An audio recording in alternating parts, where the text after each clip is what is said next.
know. I felt strange because I'm older now, and I remember back in the day I used to protest, I used to go out in the streets, and now I've done it for like the Women's March, things that I knew were safe because I have children and I bring my kids with me. And I remember thinking, what do I do? Because I don't feel like I want to be there, I want to help, I want to be a voice, what do I do? And I was trying to search different ways that I could be an asset.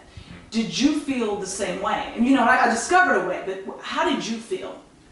Well, I felt helpless at first, but I also felt like I've done this before and nothing's come from it. At least at the time I felt nothing's come from it. So my thought was, maybe I can tell people something online, like be smart about it, be aware of this is why voting is more important, or some other alternative way.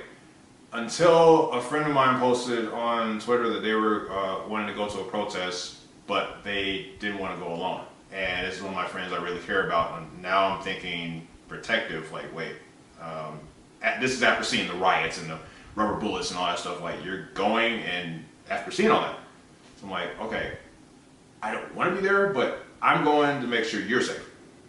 So there was a protest on after Dunwoody Road. This is on the north side. Peaceful, social distancing, everybody's got masks on, they have water and whatever. So I went, and it was nothing like what was on the news, but no one was there from the news media to cover that.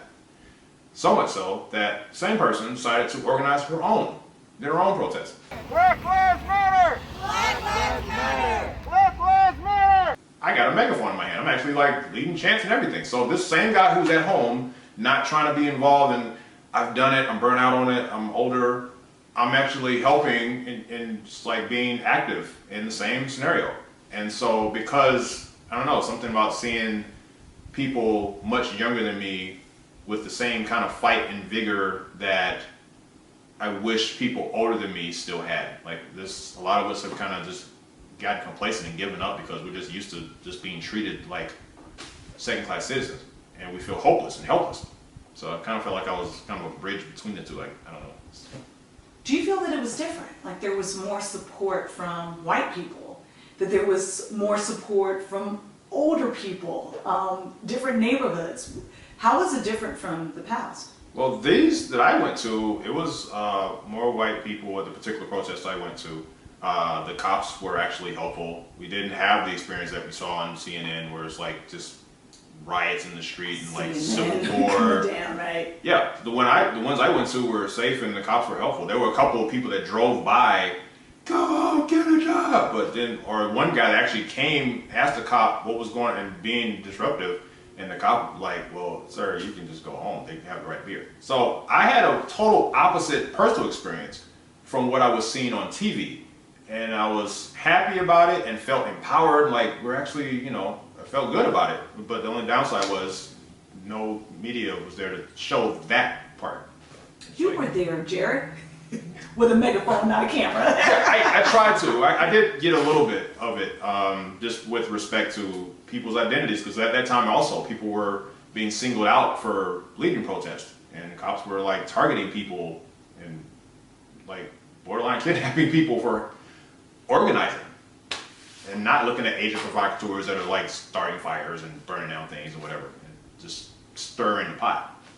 Well, that's something that we've always known about, but I feel for the first time it was actually really brought out there in many different circles. Because I feel that the black man's experience is so different from everybody else's. Just like you said, I feel numb.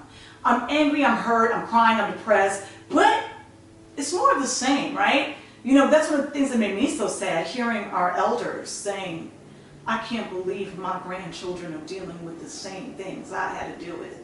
And I look at that because I'm looking at my kids and I'm like, what do I tell you? When is the right age? Am I protecting you by making everything rainbows and sprinkles? Or do you need to know this? And I chose that they did. We went and ran for a mob. We ran the 2.2 miles. And they ran the whole way, and we filmed it, and they talked about it.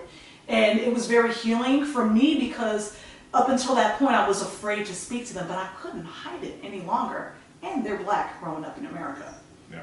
What did you think health-wise? When you said that all the ones that you went to, there was social distancing, so you felt safe. What about what you saw on television? What I saw health-wise was the numbers are going to go up because this is a global protest, not just in Atlanta, in America. So with that said, it's not going to be as much. I mean, there were clips I've seen where it's just crowded streets. They got masks on, but that 6 feet was non-existent. So I knew that's what was apprehensive about me going to one. But the ones I went to were handled completely different. Sanitizer and all types of preparatory things and stuff. So people were just mindful of the crisis within the crisis. It wasn't just, okay, I'm mad, let's all mob together. No, people were being a little smarter about it, at least where I went. What did people sound like? What were you hearing? Were people feeling hopeful? Were they feeling sad? Were they coming up with conspiracy theories? What was the vibe around you? It was kind of weird because they were, it's kind of a call and response. We chant the names of Breonna Taylor and George Floyd and whatnot. There was some cheering because the ones we went to, they weren't marches, they were like on the side of the road with protest signs. And so people would drive by and blow their horns, and so be cheering. So there was a hopefulness to it. But as far as like calls to action,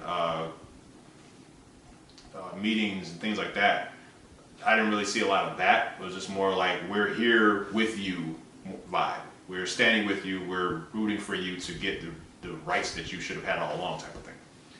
What about your black entrepreneur friends, as well as yourself? Did you notice a spike in people supporting your businesses, or people just reaching out and asking how you're doing?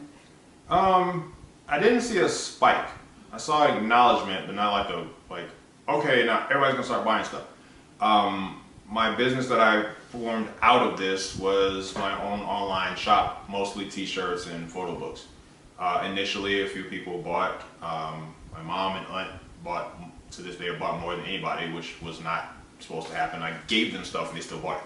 But, what up, Auntie? Yeah, right. But they, as far as support black business, I didn't see a growth of that. Now, on the one hand, it's a recession, I get it.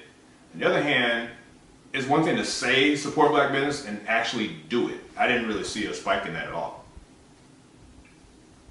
Okay, so what about now? So that was happening during the summertime. Mm-hmm. It is October now.